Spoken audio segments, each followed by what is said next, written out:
Hello, I am so excited to introduce to you our guest for today's episode, Dr. Emily King. Dr. Emily is a child psychologist and a former school psychologist who has worked with neurodivergent children and teens for over 20 years. She began her career as a school psychologist in Houston, Texas, specializing in school-based mental health in K through 12 public schools. Since 2010, Dr. Emily has worked in private practice in North Carolina, supporting the mental health needs of neurodivergent youth, their families, and teachers. Dr. Emily has been featured on MSNBC's Morning Joe. She's been quoted in the New York Times and the Washington Post. And her new book, The Neurodivergent Learner, will be available for pre-sale in 2026. I know that you will enjoy listening to Dr. Emily King speak with us today in the conversation that I was so fortunate to have with her.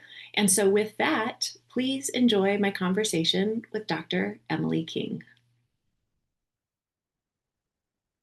Hello, Dr. Emily King. I'm so excited to have you on the podcast. Thank you so much for sharing your time with us today. I'm really excited for our listeners to have the chance to get to know you. Thank you so much for having me. Yeah. So I love to begin just with why you do this work. People, met you in terms of your more formal bio before the episode began, but I know that's only part of the story. I would love to hear how you came to this work, why you Mhm. decided to focus on this specific group of learners that you advocate so strongly for. Mhm. Yeah, just to hear your Yeah, thoughts on so that. at the heart of my passion is really education. And as you know, you learned from my bio, my background is in school psychology. And then that evolved into working in private practice just so that I could work more in depth with parents and outside providers, and also Mhm. continuing to consult with teachers of my Mhm. clients in private practice. And that was after being in the schools for 5 years. So, as many of your listeners, I'm sure know that mental Mhm. health professionals work in a variety of different environments, schools or Mhm. clinics or private practice, Mhm. and I've worked in several, and I always keep coming back to education. So, in the Mm. last about 5 years after. I'm still in private practice part-time, but after about 15 years in private practice, I really found my way back to educating parents and educating teachers on Yes. our neurodivergent kids. And the way that I landed on my heart being with that population is just that in all of the kids I've worked with over the years, most of them have been neurodivergent, and the school struggles that they have often come from a misalignment with how they learn and how traditional Yes. school is structured. And then I also, along that journey, became the parent of neurodivergent kids. And my kids Mm. now are sixth grade and 12th grade. So I've been Okay. along this path a very long time, and seen lots of different scenarios come up in all different kinds of Yes. schools, school situations, and my clients. My children have been in public school this whole time, but my clients are in a range from homeschool, public school, independent or private schools, charter schools. Yes. Um, and so I've seen all the different settings, and I also know that there's so much we have to learn from teachers, but also from parents and ultimately from our kids. So Yes. my passion is really merging all of those perspectives that I've gathered over the years, and that's why you'll see if you look into my work that sometimes I do workshops for parents, sometimes I do professional development for teachers, and all Yes. of that comes out of a need that I felt as a clinician in private practice with talking to children, that we can't rely on them, to solve Yes. all these things. Yes, I can teach them strategies to support their emotional development, to teach them social skills, Yeah. but they leave my office and they go out into their natural environment and they need allies in the Yes. adults around them. So that's what ultimately drives my passion with this work. Yeah. Oh my gosh. I love to hear that. I didn't know all those pieces. So Hmm. it's really wonderful for me to hear that. And I can imagine my listeners who some are professionals, but mostly parents of kids who have neurobehavioral conditions, just taking like having a big sigh of relief Yeah. And knowing that you are out here doing this work and also just, going, yes, yes, yes, because it's so much what they need. One of the reasons why I reached out to you and was so thrilled that you said yes to coming on the podcast is because, as I shared with you before we hit record, I had parents reaching out to me saying, can we talk about school? School is so Mhm. difficult for a variety of Mhm. reasons for their kids. And I knew that you were the perfect person to speak to this. So, in your work, you talk a lot about neuro affirming environments or classrooms or schools. Mhm. I'm wondering if you can define that for the parents and the professionals listening. What exactly does that mean? Yeah, so neuroaffirming is going to help you think about whatever feels in that word affirming or comfortable or accommodating or basically aligned with your child's nervous system. So the neuro Mhm. of that is going to be all these individual nervous systems. We are each unique in our brains and our sensory systems and the way we learn. And sometimes that feels overwhelming to educators because they feel like, well, I have 25 students. I've got to teach them in 25 ways. And that's Yes. not what I'm saying. So what it Yeah. really comes down to is there really are about 4 or 5 different buckets of ways that we regulate and feel safe and connected. And we know this when we know our kids. Like if you have a kid that it needs to be quiet around them, or a kid Yes. that they have to connect with talking or joking or humor. A Mhm. kid if your kid has to move, they have to be moving, they have to be doodling, need some sort of, they've got that hyper activity, whether that's diagnosed or not, that they just have more energy than is expected. We've got kids that have more anxiety in their nervous system, and they absolutely need a plan so that they know the structure around what's to be expected. And so when we think about just these different buckets of regulation or ways that kids and honestly humans regulate, Yeah. we can help think about a classroom or a school in a more neuroaffirming way rather than here's a building, let's just put everybody in it grouped by age, which Mhm. is completely, irrelevant to neurodevelopmental That's needs, right. right? That's And right. let's just and I talk about this a lot when I write about the history of education on my blog. Like it makes complete sense how we got here, right? Like Yes. we Yes. have to group children. We are not out there educating everyone one on one. So we have to group children. It does make sense that most everyone learns the curriculum aligned with the general, milestones of neurotypical development and how curriculum has been designed. So I think about it truly as like the approach of like, yes, most works for everyone. Mhm. However, for it to be Mhm. neuro affirming, then we've got some that need some emotional regulation support, maybe some Yes. sensory support, and some executive functioning support. That doesn't change the curriculum in any way. These are kind of our kids that have a 504 plan, or they might have an IEP with accommodations only, where they're not really being pulled out of the classroom, but there is maybe flexible seating or they can move their body. There are different areas of the classroom where not just kids that need headphones wear headphones, but any child who just needs to focus on work could wear Yes. headphones. So that Yes. that would be neuroaffirming versus a strategy just for one kid who's noise sensitive. Gotcha. So when we think about the things that can happen in a classroom that would level that playing field, that's neuroaffirming.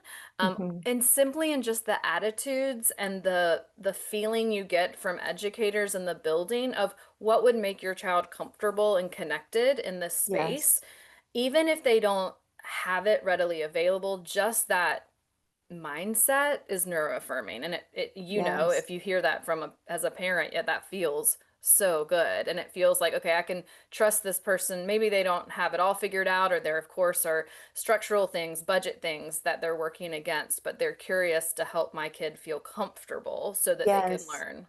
Yes, that is the exact word I was thinking, like the curiosity that's Hmm. there, and it's everything. And similar to you, I'm also the parent of a teenager who Hmm. has a significant neurobehavioral condition. And I've been in both environments where there's the Hmm. rigidity and no curiosity versus the curiosity. And we don't know what Right. it is, but we understand there's something we're missing here. And Hmm. we're going to work with you to do that. Hmm. So, everything, and I appreciate the examples that you provided too, so folks can really wrap their brains around that. Um, when parents are working with schools, that they really want to collaborate in the most effective way possible to have that neuroaffirming environment for their kids. Do you have any suggestions on the best way to go about that? One of the things that I talk to parents about is proactive, like early and often. Hmm. Right now, at the time of this recording, we're a few months into the school year where I think for a lot of parents, things start to get really tricky. And they're wondering, like, what can I do to help my kids' teachers and school understand how their brain and nervous system work? Like, what's the best way to approach that and to collaborate with them? Hmm. So, any thoughts that you have based on your experience of how that dynamic, which can sometimes be tricky, how that works best? Yeah, and thank you for mentioning, at the time of this recording, because I know listeners will listen to this all year round, but it Mm-hmm. is around October in the Mm-hmm. in the calendar year, given that your child is going to school in the Northern Hemisphere from like September to June. That's It's right. usually around October that we start to notice where I call them the holes in our support. So if you think Yeah. about it like the Swiss cheese of like we did all that prep stuff. We prepped our child about the new school year and we let our child's teacher know all about them and what we think worked last year and we're on a routine and we've got our structure and all those things. Yeah. And then around October, we start to see what kind of systems are failing, but you also Mhm. start to see what systems do we not need? Because our kids are moving targets. Yeah. They're supposed to develop. So there might be some Yes. things that you realize your kid's pushing back on and like, oh, I don't think I need to support them on that anymore. I need to support Yeah. them on this thing over here because Yes. we're losing our items or we're melting down about shoes or whatever it is that's happening. So you That's start to right. notice new patterns. So, the way this can correlate with communicating with teachers is that teachers are about this time also starting to notice some patterns. It's Right. just that we're noticing different things, perhaps, because we're in different environments. Yeah. So, we all want the same thing. We want children to be successful, right? Where this gets tricky is because we feel like, and we are, the experts in our home, and the teacher is the expert in the classroom. So Yes. we want to think about being the expert in the setting and not the expert on the kid. Because where I see the most tensions happen is where parents feel very protective. And yes, you are the expert on your kid. And yes, Mhm. the teacher is the expert on how to teach your kid. Mhm. But what we need to come together on is we all want the best for the child, but the differences are we're not in the classroom and a teacher is not in our kitchen.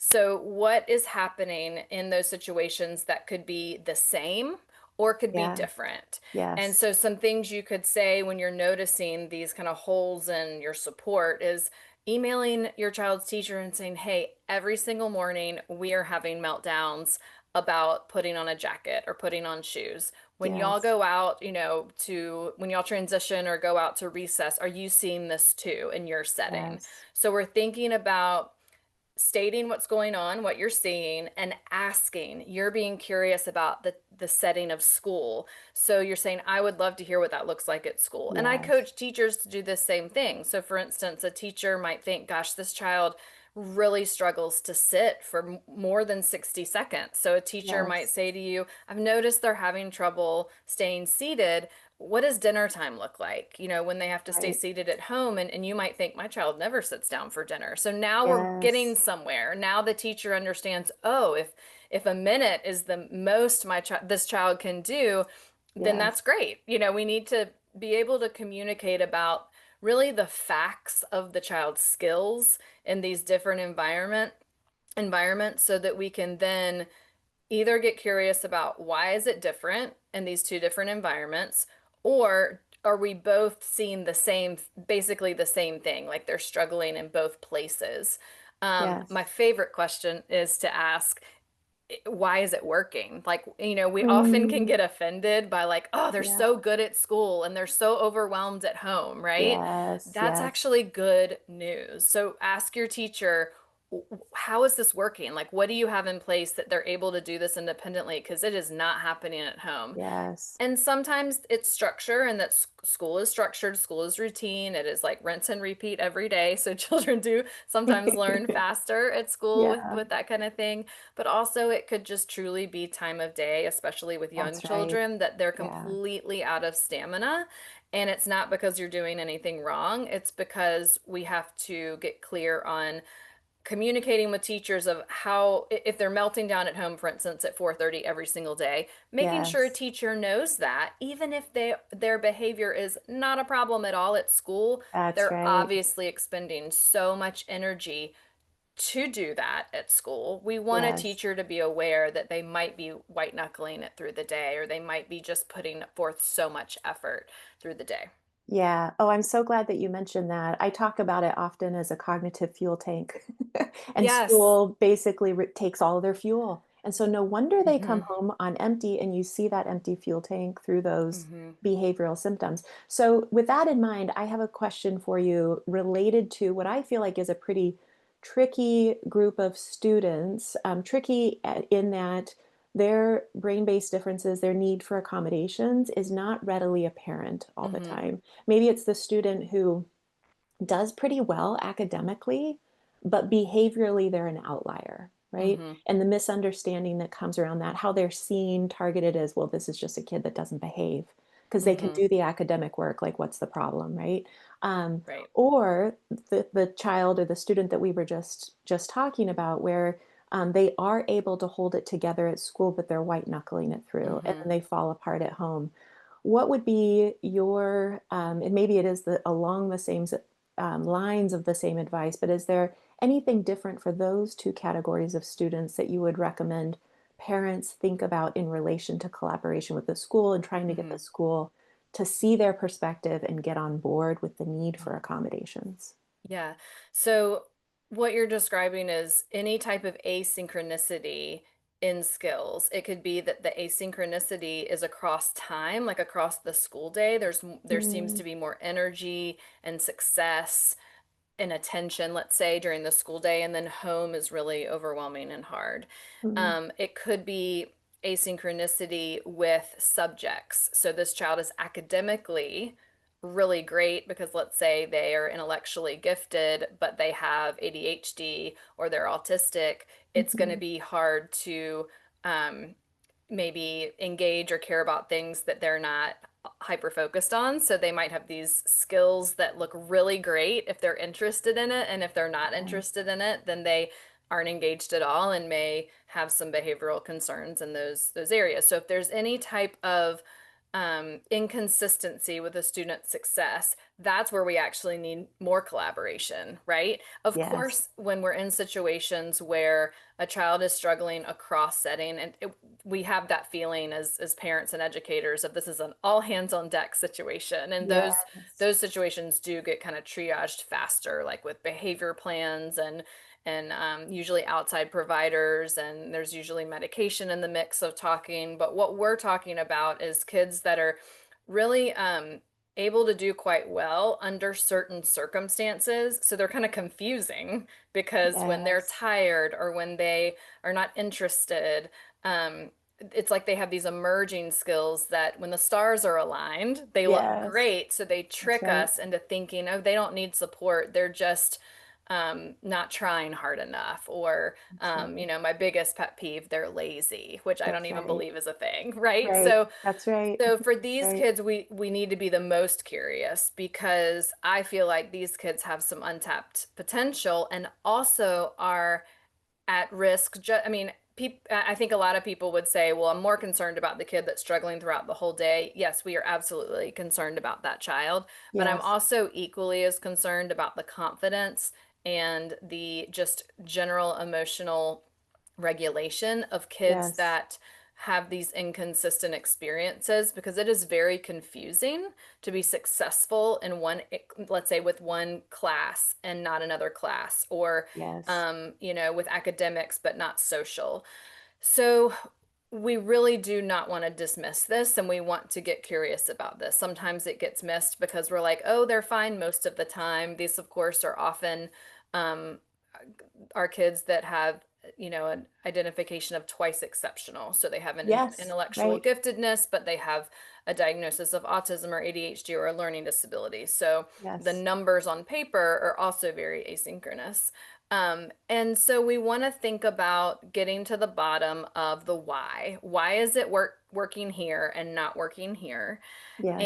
And what you might be met with, simply because public schools especially are overwhelmed with need, you might be met with, this isn't as big of a quote air quotes problem That's right. as these kids that are struggling across the school day, or we can't get them to school, or things that would relatively feel more of an emergency. Yes. However, you can advocate for your child in the sense that, think about your child's potential, and also think about what what is the school defining as the problem. Like, if they come to you with this child is, you know if they're identifying a behavior concern, or they're identifying this child never turns in work, or they're not independent with this, then you both care about the same things. But if you have to Yeah. talk with them through the lens of what they're concerned about, you Yes. can. So if they're concerned Yes. about behavior, then you can start there and say, I think that the behavior concerns are happening, for instance, because I know that at home, when they're not engaged, or they're having to do something that's not interesting for them, or they don't have the structured support, I also see those behaviors, Yes. and this is Right. what's worked. So Yeah. I say all of that background just to say, when you come to these conversations, listen to each other in terms of like what the problems are. And many times we're trying to solve the same problem, but we talk about it differently because of our different perspectives, because of we're coming at it from different settings. Yes. But if the school's concerned about behavior, then we want to talk about how to prevent that behavior. And often it has to do with figuring out, why is it not happening in these other places? What is it Right. about these other subjects or teachers or times of day that must be supporting this child enough for us to not see that behavior? Yes. Yes. Oh my gosh. That's all such, I love the way that you describe it. It's so clear. It makes so much sense. I know it's going to be so helpful to the teachers as well as the parents who are listening. They are both going to feel very seen and heard Good, by good. I listening hope to so. this. Yeah, yeah. So we have been able to cover a lot of ground in a short Mhm. amount of time. I want people to be able to find you, to find your work, the ways they can connect with you, the ways they can work with you, if what they've heard about your work resonates with them. So anything that you would like to share about that, please, Yeah, please so do. you can just go to my website, learnwithdremily.com, to find links to my Substack and to workshops. So for parents, all of my workshops for parents are digital and online. So once a Great, month, the first Friday of the month, I host a live workshop on Zoom, and you just get on on my Substack email list to get those reminders. And so great. the first Friday of every month, I'll host that, but then it's recorded. But if you come live, you get the Q&A with me, and then the Mhm. recording is just the teaching part. And then for teachers, when you are on my website, you can go to either the tab for teachers or schools, depending on if you're an administrator or a teacher. And I Mhm. often will do professional development in person, but then I also have recorded all of my professional development. So if you're not in my Mhm. area, all of that information is available on demand too. And then the Wonderful. most exciting part, that is my current passion project, is that I'm writing a book called The Neurodivergent Learner.